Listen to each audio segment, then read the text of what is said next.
Okay, God got me in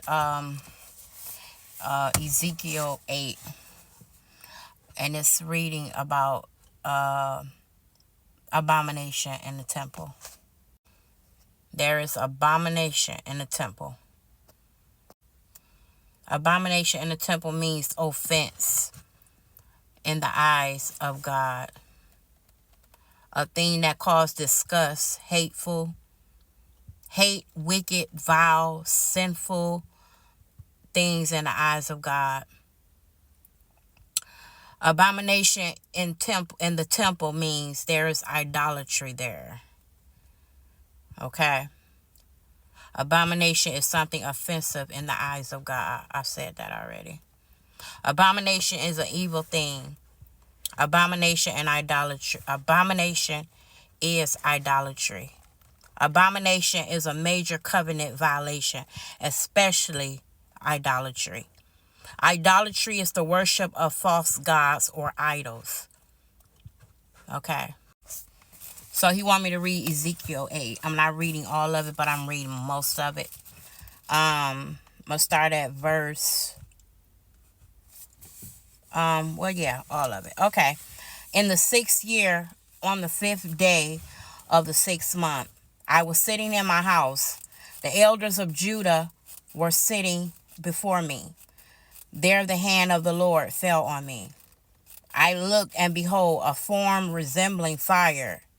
From the appearance of his waist downward, fire, and from his loins and waist upward, something like the appearance of brightness as glowing metal.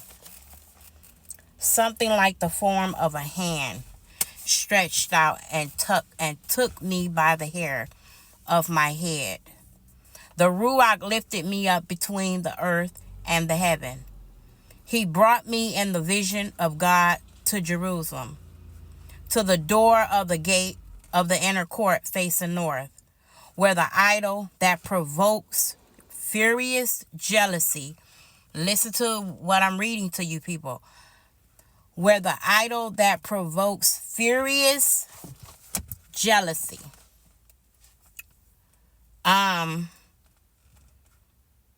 where the idol that provokes furious jealousy was. Okay. Behold, the glory of the God of Israel was there, like the vision that I saw in the valley. Okay.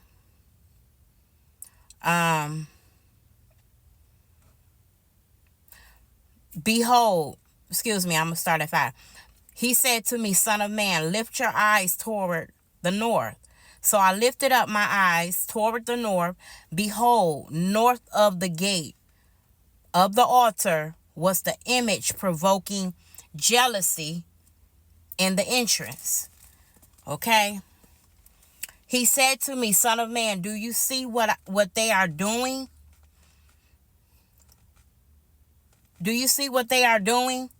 The great abominations that the house of Israel is committing here, that drives me far off from my own sanctuary.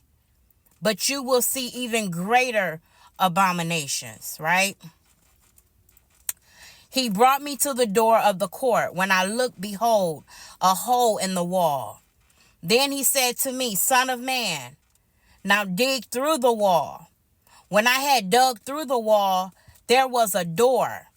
He said to me, Go and see the wicked abominations that they do here.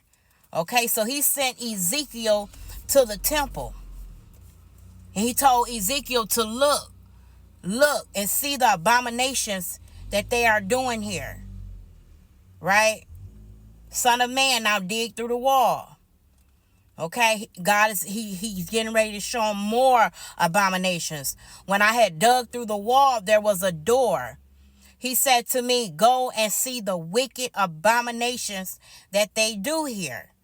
So I went and saw, behold, every detestable image of creeping things, the beast and all the idols of the house of Israel engraved on the surrounding walls. So they got all these abominations All these things that provoke God to jealousy is in the house of God.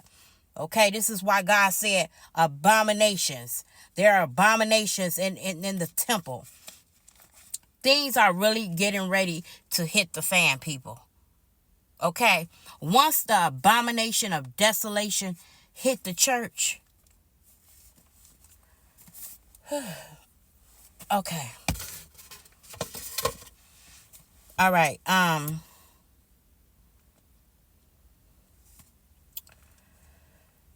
Standing before, no. Then he said to me, Son of man, do you see what the elders of the house of Israel do in the dark? Okay. Every man in his chamber of his carved idol.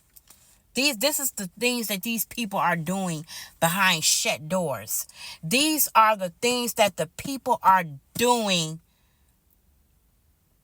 out of the sight of the people in a congregation. But see, God see everything. He see everything. He see everything. And so when God sent me to warn the people of these things, they sit there. And so that means the judgment of the Lord is upon them too.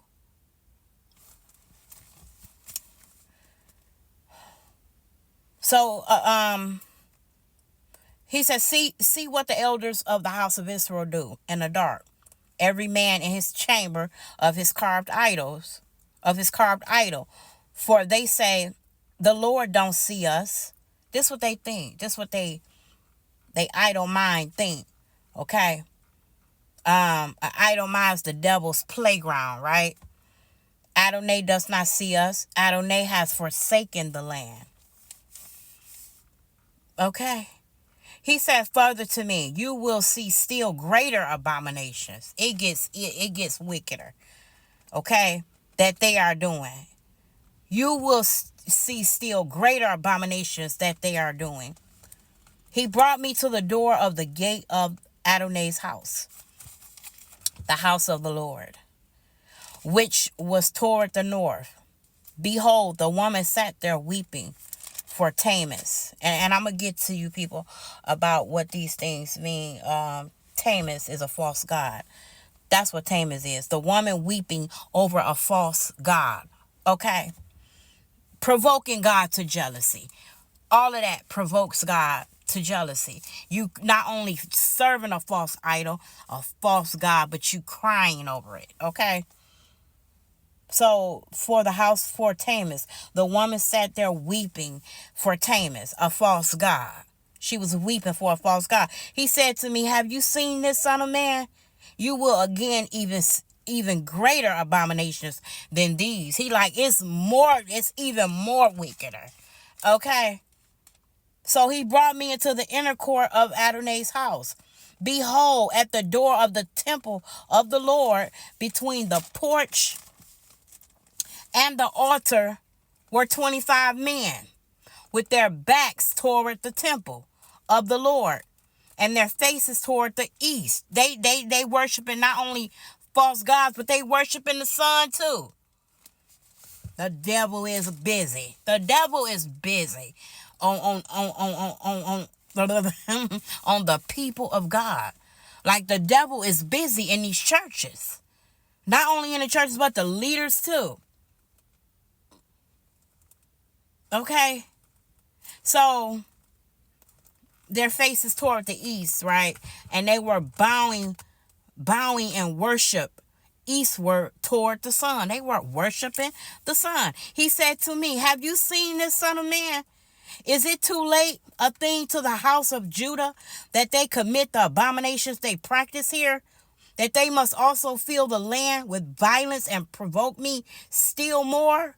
Look, they are putting the twig to my nose. They are brushing the Lord off. Like, yeah, I'm going to get to all that, okay? Therefore, I will indeed act in fury, okay? My eye will not spare you, nor will I have pity. Though they cry into my ears with a loud voice, I will not hear them.